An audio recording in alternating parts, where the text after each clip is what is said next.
عليكم ورحمة الله وبركاته. الحمد لله على إحسانه والشكر له على توفيقه وامتنانه، وأشهد أن لا إله إلا الله تعظيما لشأنه، وأشهد أن محمدا عبده ورسوله الداعي إلى رضوانه. اللهم صل عليه وعلى آله وأصحابه وإخوانه. أما بعد، فإن شاء الله تعالى setelah kita selesai membahas 14 surat terakhir di Juz Amma, yang itu kadar wajib seorang muslim dan muslimah memiliki hafalan Al-Quran dari surat Az-Zalzalah sampai An-Nas, memahami makna dan kandungannya dan juga menghafal, berusaha. Maka untuk naik ke level berikutnya dia bisa menambah ya dari Az-Zalzalah ke atas. Oleh karena itu kita akan lanjutkan ya untuk melengkapi tafsir yang ke-30, juz 30, juz Amma. Karena ini termasuk surat yang sering dibaca oleh imam, baik dalam salat fardu ya, dan juga salat munfarid. Dan yang paling sering kita dengar juga dari salat berjamaah. Maka untuk menambah kekhusyuan salat kita, hendaknya kita memahami kandungan-kandungan yang ada di dalam surat tersebut. Sebagaimana kata Imam Ibnu Qayyim rahimahullah, faqira'atu ayatin bitafakkur wa tafahum khairun min qira'ati khatmatin bighairi tadabbur wa tafahum. Membaca satu ayat saja tapi dengan memahami maknanya, merenungkan kandungannya, mempelajari tafsirnya, itu jauh lebih baik daripada menghatamkan Al-Quran tapi tanpa tadabbur, tanpa memahami makna dari ayat-ayat yang dia hatamkan tersebut. Baik, mari kita baca terlebih dahulu. Lihat surah Juz Amma, surat An-Naba. Ikuti saya. A'udzu billahi minasy syaithanir rajim.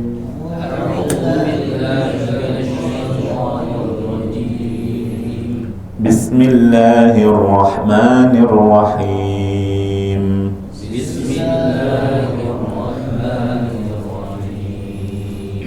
Amma yatasaalun.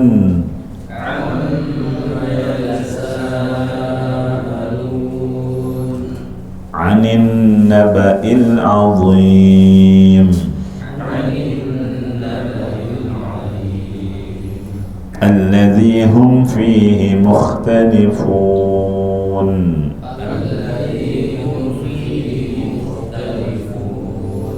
Kalla saya'lamun.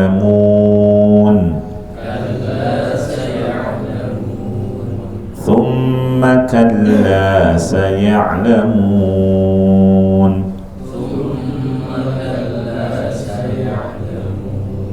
Itu 5 ayat pertama. Jadi kalau antum mau menghafal surat ini secara bertahap dan langsung bisa diterapkan dalam salat, boleh 5 ayat dulu, waqaf sampai situ, berhenti, terus ruku ya. Nah, mungkin sebagian makmum, waduh, amma yatasaalun, panjang nih. Saya nggak tahunya cuma sampai tsumma kalla saya'lamun, terus ruku. Alhamdulillah, kirain bakalan sampai akhir. Kalau sampai akhir lumayan, 40 surat, 40 ayat. Oh, iya. Kode, batu kode ya. Ternyata dia cuma baca 5 ayat. Itu boleh. Makmum jangan bilang subhanallah. Iya, dikiranya belum kelar atau imamnya lupa, padahal sengaja. Jadi untuk memenggal potongan surat sampai ayat berapa ke berapa itu harus memahami maknanya. Ya. Dan gampang juga kan kita bisa menghafalnya dari ayat-ayat ini, pendek-pendek, dan itu ciri khas surat Makkiyah. Ayatnya pendek-pendek. Nih. Jamaah rahimani wa rahimakumullah, amma yatasaalun, tentang apakah mereka saling bertanya-tanya. Ini ayat turun sebagai bantahan terhadap orang-orang musyrikin Quraisy. Mereka meyakini rububiyah, meyakini adanya Allah, tapi mengingkari adanya hari kebangkitan. Nih. Jadi orang-orang musyrikin, orang-orang jahiliyah, mereka meyakini Allah yang mencipta, Allah yang mengatur alam semesta, Allah yang menguasai ini semua. Mereka mengenal Allah, banyak dalilnya. Iya. Pengakuan mereka Allah sebutkan, wala in sa'altahu man khalaqas samawati wal arda la yaqulunna Allah. Sampai sekarang juga gitu kan, nggak heran kalau ada orang-orang non muslim, mereka meyakini adanya Allah. Mereka meyakini yang menghidupkan, mematikan dan mengatur alam semesta adalah Allah. Tapi nggak serta-merta dia muslim, karena nggak ada keistimewaan kalau keyakinan terhadap rububiyah. Orang dulu di zaman Nabi pun begitu, tapi mereka diperangi oleh Nabi. Kenapa? Karena mereka tidak mentauhidkan Allah dalam uluhiyah, dalam hal penghambaan. Mereka sholat, mereka tawaf, mereka bernazar, mereka i'tikaf, itu ibadah. Mereka lakukan itu semua. Cuma masalahnya, di samping mereka beribadah kepada Allah, mereka beribadah juga ke Lata, Uzza, Manat, Hubal. Ini sesembahan-sesembahan yang sudah disembah nenek moyang mereka sebelumnya. Ada yang berupa kuburan, itu Lata. Ada yang berupa pohon, itu Uzza. Ada yang berupa batu, itu Manat. Jadi ini nama sesembahan yang disembah oleh mereka selain Allah, bentuknya macam-macam, enggak mesti berupa berhala, arca, patung yang dipahat, enggak. Gitu ya. Nah, jadi mereka meyakini adanya Allah, cuma mengingkari adanya hari kebangkitan. Mereka mengingkari adanya hari kebangkitan. Mereka menganggap mustahil orang sudah hancur lumat dengan tanah bisa hidup lagi. Ya. Nah, jemaah rahimani wa rahimakumullah, diutusnya Nabi Muhammad SAW itu untuk mengingatkan mereka akan adanya hari kebangkitan. Ya. Jadi seakan-akan Rasulullah SAW berkata kepada orang-orang musyrikin Quraisy, hai kalian wahai kaum musyrikin yang telah terjerumus ke dalam berbagai kesyirikan, kemaksiatan dan praktek-praktek yang diharamkan, ingat kalian akan dibangkitkan oleh Allah dan kalian pasti akan dimintai pertanggungjawaban atas apa yang telah kalian kerjakan selama di dunia ini. Kaget mereka, hah? Masa iya? Ya? Seruan Nabi ini pada akhirnya menjadi buah bibir di tengah masyarakat. Mereka saling berbincang, berbicara, ada apa gerangan? Ya. Mereka menyampaikan Muhammad telah mengabarkan bahwa setelah kehidupan di dunia akan ada hari kehidupan akhirat, akan ada hari kebangkitan. Kita akan dimintai pertanggungjawaban atas setiap perbuatan kita. Dalam kondisi mereka sadar banyak kemaksiatan, mereka minum minuman khamr, mereka berzina, mereka berlaku zalim, mereka saling membunuh. Ya. Kalau diyakini adanya hari kebangkitan, wah, ini kehidupan mereka merasa terganggu, nggak bisa lagi berbuat macam-macam kalau gitu. Supaya bisa leluasa melakukan apapun yang mereka inginkan, akhirnya mereka mendustakan adanya hari kiamat. Begitu. Jadi otak mereka tuh nggak terima kalau ada hari kebangkitan. Masa iya orang sudah meninggal, sudah puluhan tahun, ratusan tahun, ribuan tahun, sudah menjadi tulang belulang, bahkan lumat dengan tanah, kok bisa-bisanya dibangkitkan lagi? Keheranan inilah yang pada akhirnya menimbulkan pertanyaan di antara mereka. Itu yang dimaksud amma yatasaalun, tentang apakah mereka saling bertanya-tanya. Di sini disebut ayat yang kedua anin naba'il azim. Makanya disebut suratnya An-Naba, karena ada kata An-Naba. Jadi penamaan surat dalam Al-Quran itu biasanya diambil dari kata yang ada di surat tersebut yang tidak terdapat pada surat yang lainnya. Contoh Al-Baqarah, nggak ada kata Al-Baqarah di surat yang lain, cuma satu di surat Al-Baqarah. Ya, begitu. Nah, begitu juga dengan An-Naba. An-Naba atau surat Amma, karena memang disebut kata ini. Jemaah rahimakumullah, di sini disifati beritanya dengan azim, bukan berita biasa, tapi berita yang besar. Apa tuh? Ada 3 pendapat yang dimaksud berita besar yang menjadi buah bibir masyarakat, yang jadi bahan perbincangan di tengah mereka. Yang pertama, berita besarnya adalah Al-Quran. Ya, wah, mereka menganggap Al-Quran itu bukan firman Allah. Iya, ada yang mengatakan Al-Quran itu sihir buatannya Muhammad. Ada yang mengatakan syair. Ada yang juga mengatakan Al-Quran itu cuma dongeng isinya. Intinya mereka mendustakan kalau Al-Quran ini betul-betul dari Allah. Mereka menuduh Nabi Muhammad SAW yang mengarangnya.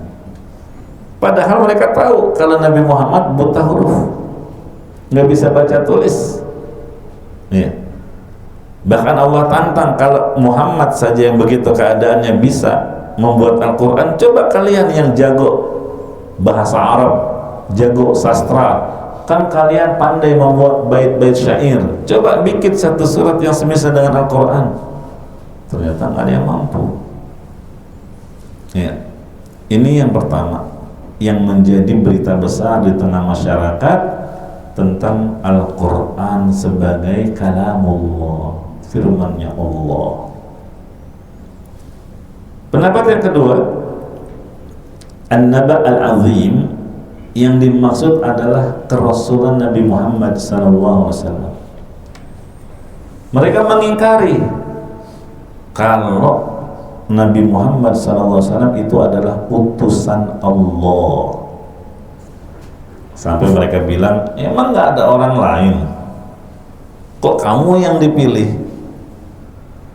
Jadi dianggap itu ngaku-ngaku aja Nabi Muhammad supaya terangkat kedudukannya.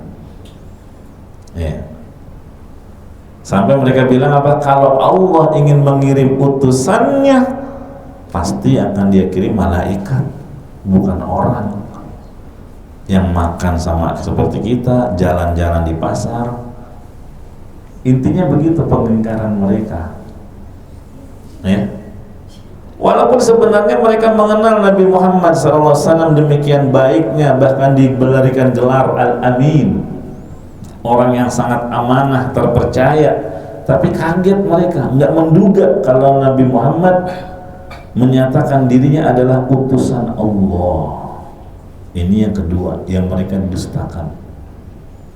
Ya. Yang ketiga, An-Naba al-Azim, yang dimaksud adalah hari kebangkitan, hari pertanggungjawaban atas semua amal perbuatan. Ini yang mereka ingkari. Ya, ini yang mereka perdebatkan. Masa iya akan ada kehidupan lagi nantinya setelah kehidupan dunia ini? Begitu. Jelas? Jadi ayat yang kedua, Amma yatasaalun 'anil naba'il azim. Ayat yang pertama Allah mengabarkan ya tentang perbincangan di tengah manusia ketika itu tentang apa mereka saling bertanya-tanya. Jawabannya tentang berita agung. Apa yang dimaksud berita agung? Berita besar. Ada 3 pendapat. Benarkah Muhammad utusan Allah? Benarkah Al-Quran adalah firman Allah? Dan benarkah adanya hari kebangkitan setelah kematian ini?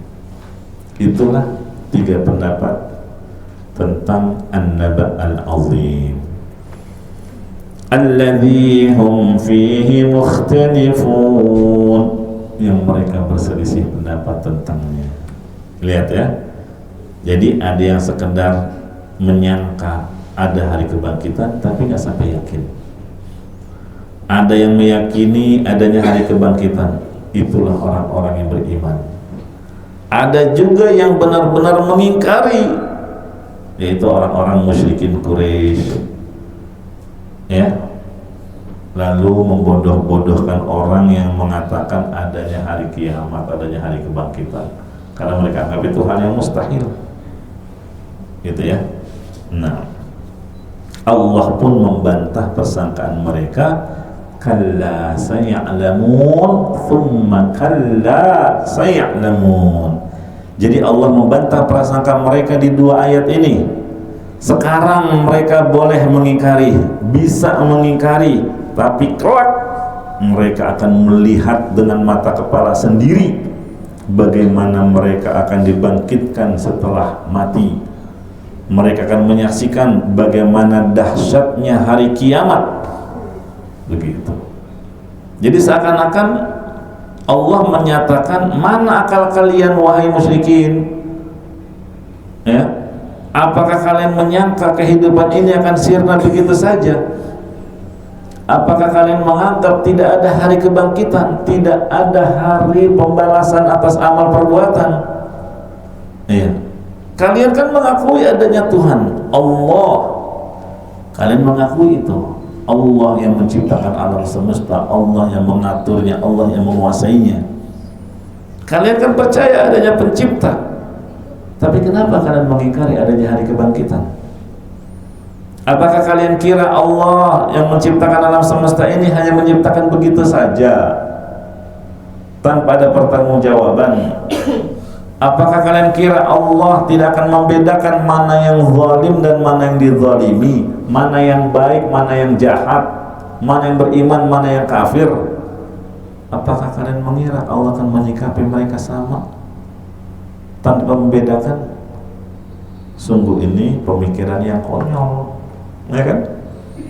Sikap seperti ini nggak mungkin ada pada Allah yang maha hakim, maha hikmah, maha bijak. Ya. Nah sekarang kalau ada pemimpin di dunia saja, entah itu RW, entah itu RT atau kepala rumah tangga, dari yang terkecil sampai yang terbesar, seorang pemimpin ya itu dianggap nggak becus kalau dia mengetahui bawahannya ada yang berlaku zalim. Ya, misal dalam lingkup RT sajalah, ada tetangga yang satu berbuat zalim, sering mengganggu tetangga B, sering mengambil hartanya si B. Pasti si A yang terzalim ini akan melapor kepada pemimpin warga situ, Pak RT. Dianggap RT-nya nggak becus kalau apa? Dibiarkan laporan aja, nggak ada proses. Dipanggil kayak si B, dimintai pertanggungjawabannya atas apa yang dia perbuat. Kalau sudah kelewat batas, beri dia sanksi. Itu baru pemimpin yang benar, ya kan? Tapi kalau ternyata ada laporan ke dia, orang yang terzalimi melapor dengan bukti-bukti yang sangat jelas, tapi RT-nya diam aja. Wah, ini RT nggak becus, ini RT nggak beres, ini Kan begitu. Nah sekarang Allah Subhanahu wa Ta'ala, iya, apakah kalian anggap Allah tidak akan membalas orang-orang yang zalim, orang-orang yang kafir, orang-orang yang telah bermaksiat? Mustahil, gitu ya. Nah makanya jamaah rahimani wa rahimakumullah, di ayat selanjutnya Allah Subhanahu wa Ta'ala mengajak mereka berpikir, kenapa kalian mengingkari kemampuan Allah membangkitkan manusia yang sudah lumat dengan tanah, yang hancur lebur, sudah menjadi tulang, kalian anggap mustahil Allah mampu mengembalikannya? Tidakkah kalian melihat alam semesta? Kalian kan meyakini rububiyah, kalian kan meyakini Allah yang menciptakan alam semesta. Penciptaan alam semesta ini lebih dahsyat daripada penciptaan kalian, gitu ya. Nah itu lanjutan di ayat yang ke-6. Mari kita baca lagi. Bismillahirrahmanirrahim. Bismillahirrahmanirrahim. Amma yatasa'alun.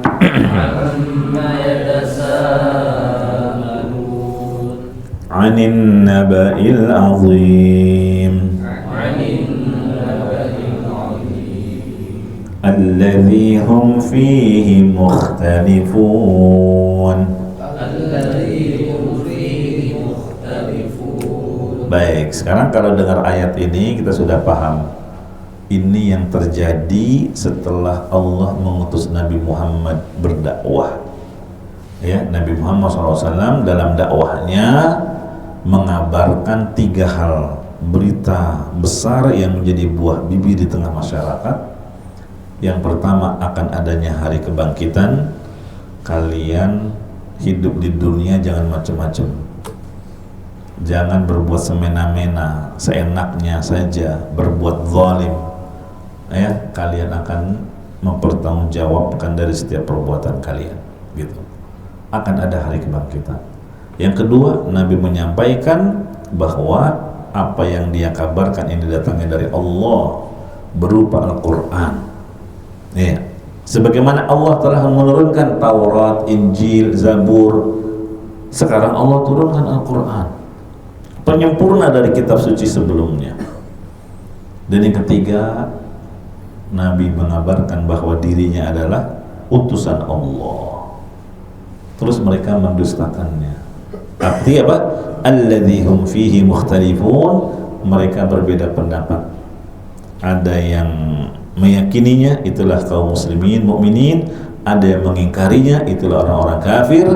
Ada yang abstain, gitu ya, hanya menduga-duga, iya juga ya, tapi nggak masuk Islam juga. Terus kata Allah, kalla saya'lamun.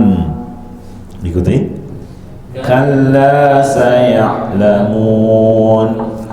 Thumma kalla saya'lamun.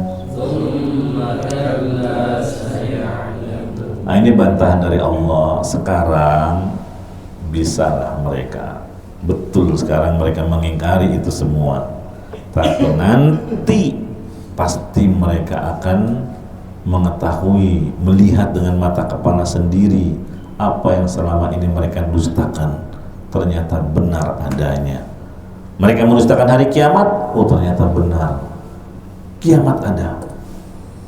Ya, makanya kata para ulama, kiamat itu apakah hanya disaksikan oleh orang-orang di akhir zaman? Ya, jawabannya tidak. Orang-orang yang dulu mendustakan adanya hari kiamat akan dibangkitkan oleh Allah dari kubur, lalu mereka menyaksikan kedahsyatan hari kiamat sebagai bantahan terhadap apa yang mereka dustakan sebelumnya, gitu ya. Nah itu, kalla saya'lamun, pasti mereka akan mengetahui kebenaran apa yang Nabi sampaikan, akan adanya hari kebangkitan, akan adanya hari kiamat. Mereka akan menyaksikan dengan mata kepala mereka sendiri, gitu. Di ayat yang ke-6 kita lanjutkan. Alam naj'alil arda mihada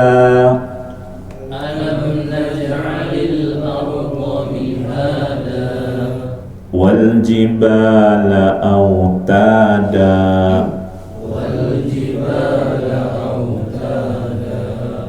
wa khalaqnakum azwaja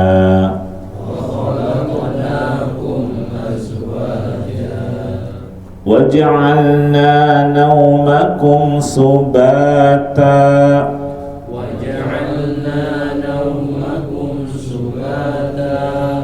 wa ja'alna al-laila libasa.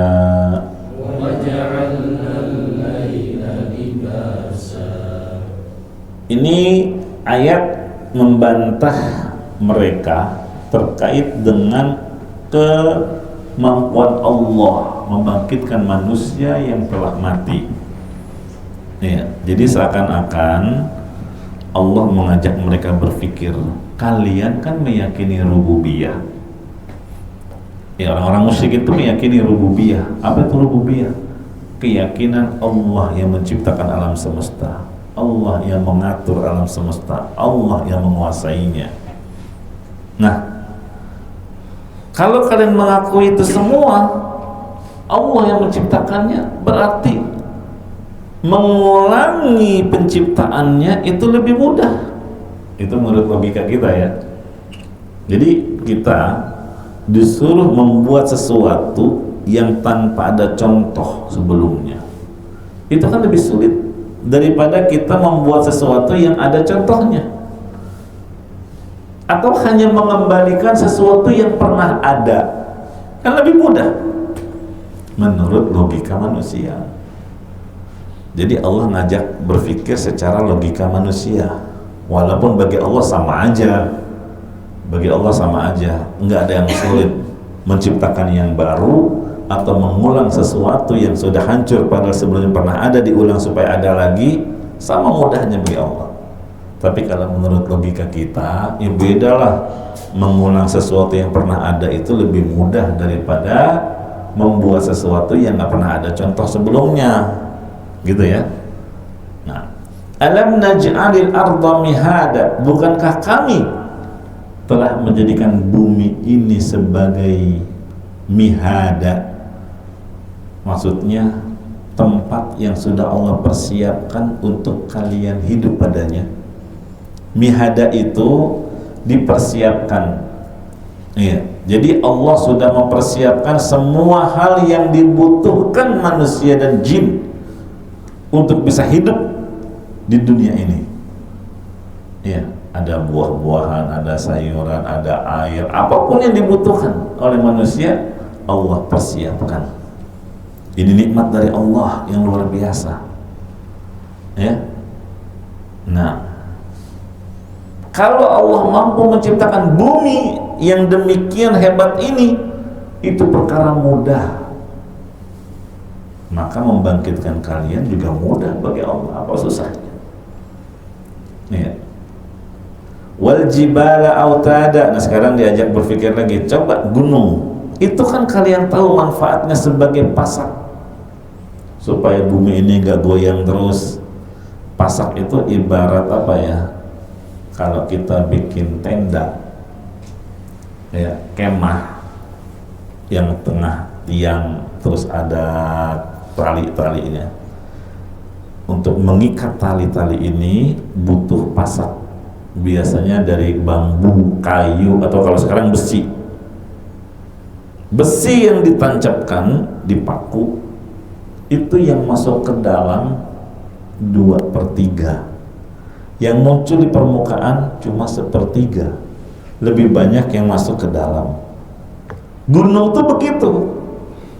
Jadi yang terlihat di atas permukaan bumi itu cuma 1/3-nya, berarti kedalamannya lebih dalam lagi. Itu yang dimaksud wal jibala autada, gunung sebagai pasak. Nah, ya. Jadi Allah yang menancapkan bumi ini, ya, gunung sebagai pasak bumi. Ini dikabarkan oleh Allah 1400 tahun yang lalu. ya, dan ternyata terbukti di zaman sekarang orang-orang melakukan penelitian, ya, orang-orang yang melakukan penggalian mereka tahu gunung itu sangat tinggi, baik yang menjulang ke atas maupun yang menjulang ke bawah. Sebagaimana pasak yang menjulang ke bawah itu lebih dalam daripada yang muncul di permukaan. Intinya apa? Diajak lagi berpikir. Kalian kan tahu gunung-gunung yang kalian lihat, apalagi di Mekah, banyak gunung yang mereka saksikan. Ya, itu siapa yang menciptakan? Mereka yakin Allah. Wa khalaqnakum azwaja, dan kami jadikan kalian berpasang-pasangan. Ya. Allah ingin menjelaskan Allah itu esa, enggak butuh pasangan. Yang butuh pasangan kalian makhluk. Ada laki, ada perempuan, ada langit, ada bumi, ada malam, ada siang, ada matahari, ada bulan, ya, ada daratan, ada lautan, ya, ada terang, ada gelap, ada manis, ada pahit. Semua makhluk berpasang-pasangan. Ya, cuma Allah yang tidak butuh pasangan. Jadi Allah Maha Esa, enggak butuh pasangan. Wa ja'alna naumakum subata, kami jadikan tidur kalian untuk istirahat. Tidur itu juga istirahat, nikmat dari Allah. Ya, kalau orang terus-terusan kerja, binasa dia. Jadi Allah yang telah menjadikan seseorang merasa lelah terus bisa istirahat dan tidur. Ya. Kapan kenikmatan tidur bisa dirasakan? Ya kalau lagi lelah, ya lagi capek-capeknya. Kapan nikmat kesehatan dirasakan? Ya kalau lagi sakit. Kapan nikmatnya air putih? Ya kalau lagi buka puasa setelah seharian nggak minum. Begitu kan? Nah, jadi Allah ingatkan kalian bisa tidur itu juga nikmat. Wa ja'alna al-laila libasa, kami jadikan malam sebagai pakaian kalian. Maksudnya gimana? Dulu belum ada lampu. Kalau orang cuma bajunya satu, itu gantinya gimana? Malam hari. Kenapa? Karena gelap, nggak ada yang ngelihat. Itulah yang dimaksud malam ganti sebagai pakaian. Oleh karena itu di Al-Quran Allah menyebutkan kok ada orang-orang tawaf dengan telanjang. Itu zaman jahiliyah. Gimana ceritanya itu? Jadi ceritanya orang musyrikin jahiliyah dulu juga tawaf di Ka'bah, dan mereka menganggap itu suatu ibadah karena mereka kan keturunan Ismail dan Ibrahim. Ya kan? Mereka mengagungkan Ka'bah. Mereka menganggap ibadah yang mulia itu tawaf. Dan mereka punya aturan, nggak boleh tawaf dengan pakaian yang pernah dipakai maksiat. Jangan sampai di baju tadi siang dipakai buat maksiat, entah minum minuman khamr, entah zina, entah main judi, entah mabok, teler, terus malam atau habis itu dipakai juga nih baju buat tawaf. Itu pantangan buat mereka. Kalau orang yang punya duit, makanya punya baju khusus, nggak boleh dipakai kecuali hanya untuk tawaf. Ya, seperti ada sebagian masjid imamnya itu pakai jubah khusus yang sudah disediakan. Iya. Kalau menjadi imam pakai jubah ini. Iya. Jadi seakan-akan jangan pakai baju yang pernah kamu pakai di situ buat maksiat kepada Allah. Nah, orang jahiliyah dulu gitu. Kalau mau tawaf, punya duit nih, mau siang juga nggak masalah. Kenapa? Karena dia punya baju yang lain khusus buat tawaf. Yang nggak punya duit, baju cuma sehelai di badan, mereka nunggu gelap, ya, tawafnya di malam hari, telanjang, ya. Kenapa? Karena nggak kelihatan. Itulah yang dimaksud wa ja'alna laila libasa, kami jadikan malam sebagai pakaian karena saking gelapnya, sehingga menutupi badan. Malam gelap itu tidak terlihat. Ini zaman dulu. Kalau sekarang sih sama aja ya, banyak lampu ya. Tapi kalau kondisi-kondisi tertentu benar-benar gelap itu, coba aja kalau lagi mati lampu ya, atau kita berada di satu daerah yang nggak ada lampu penerangan, malam itu benar-benar gelap, nggak melihat, kecuali purnama ya kelihatan juga. Jadi seakan-akan Allah menjadikan malam sebagai ganti dari pakaian. yang fungsinya apa? Menutupi aurat kita. Waj'alna an-nahara ma'asha.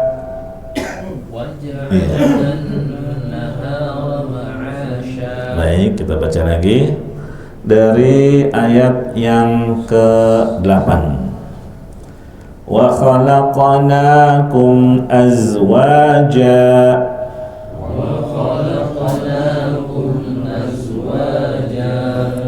Waj'alna naumakum subata.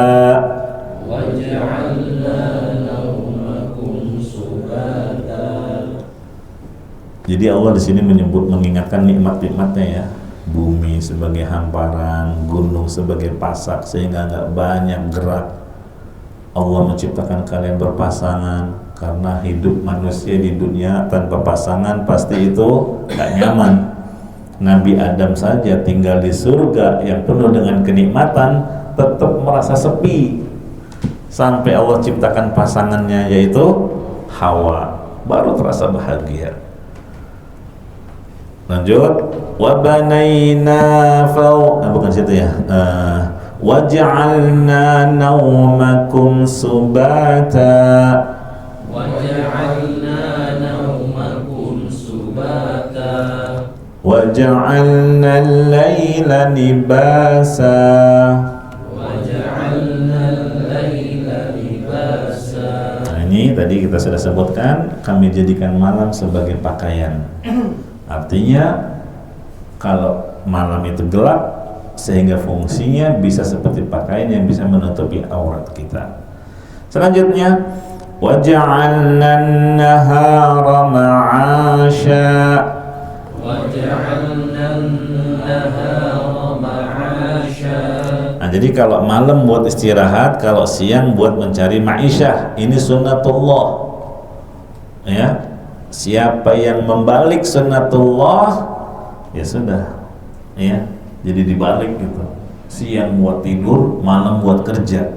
Gimana rasanya? Ya nggak nyaman lah.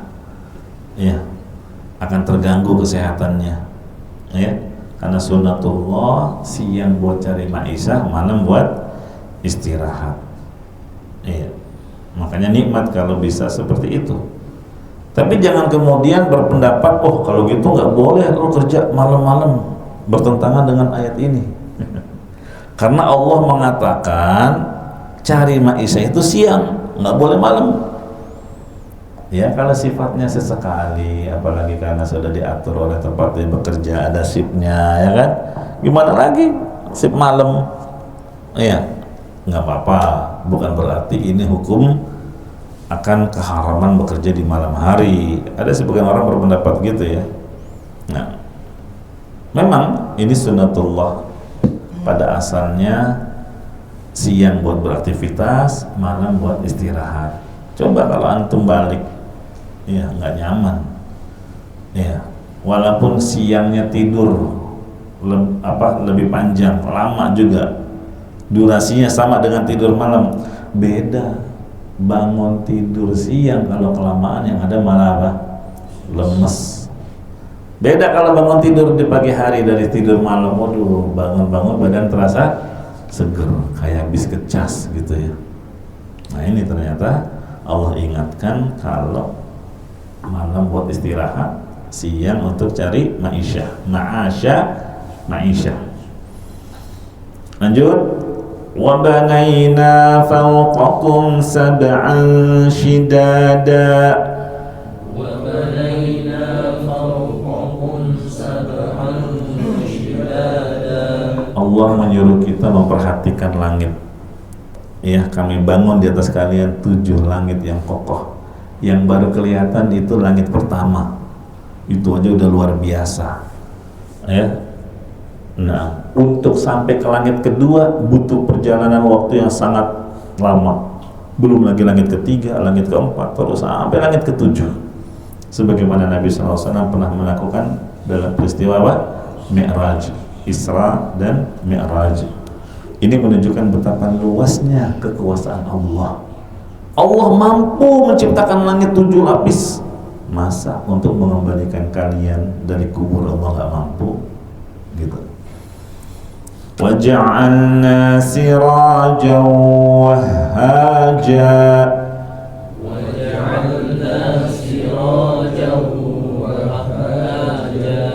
kami jadikan pelita yang amat terang, yaitu matahari.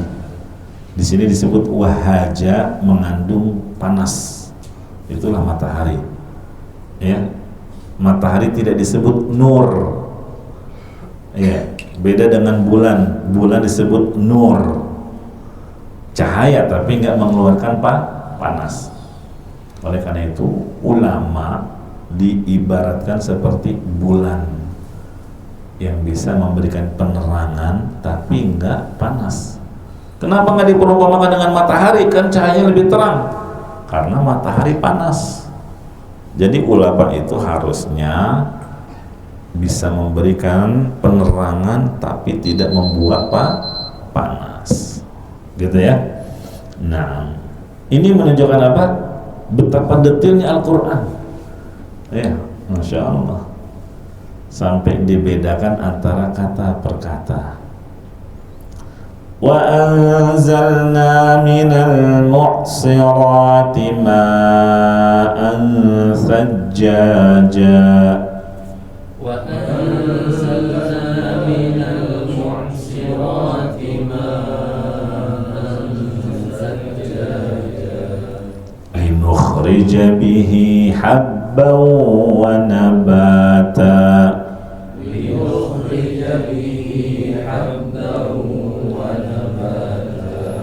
وجنات ألفافا.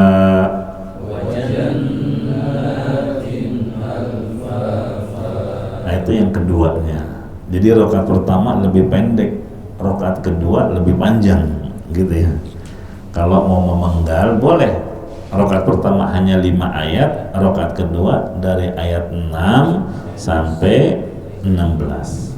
Antum hafalin seperti itu. Nah, jadi Allah di sini mengingatkan, anzalna minal mu'sirat, kami menurunkan dari awan air yang banyak, linukhrija bihi habban wa nabata, lalu dengan sebab air itu tumbuhlah tanam-tanaman.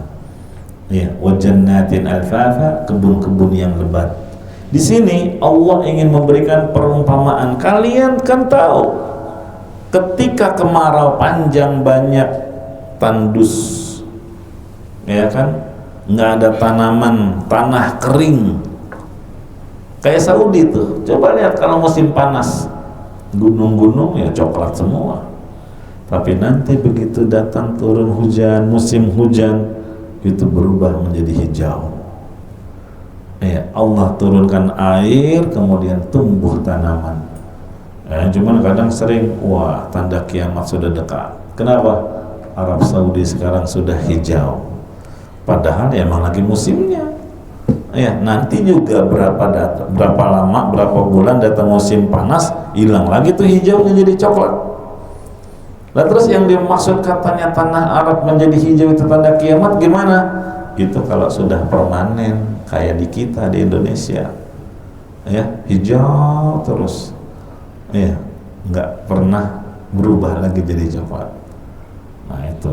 Nah, jadi jamaah rahimakumullah, Allah ingin mengingatkan orang-orang musyrikin Quraisy yang mengingkari adanya hari kebangkitan. Ingat, di hadapan kalian ada contoh bagaimana Allah menumbuhkan tanaman yang tadinya tanah itu gersang, kosong, mati, terus Allah turunkan hujan, tiba-tiba tumbuh tanaman.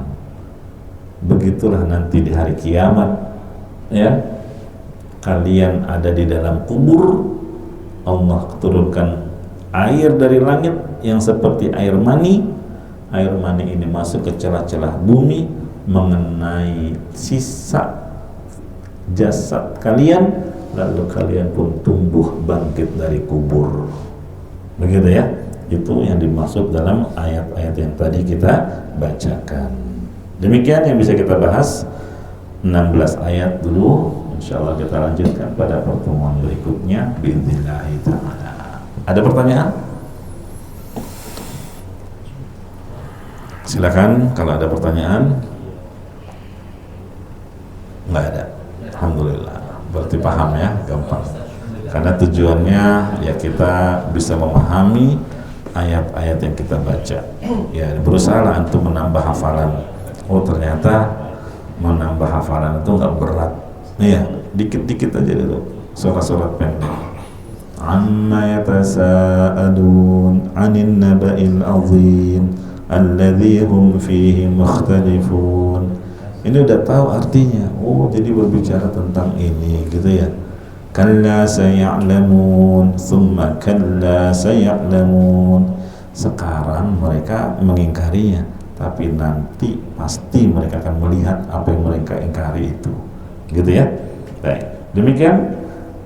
Subhanakallahumma bihamdika asyhadu an la ilaha illa anta astaghfiruka wa atubu ilaik. Walhamdulillahi rabbil alamin. Wassalamualaikum warahmatullahi wabarakatuh.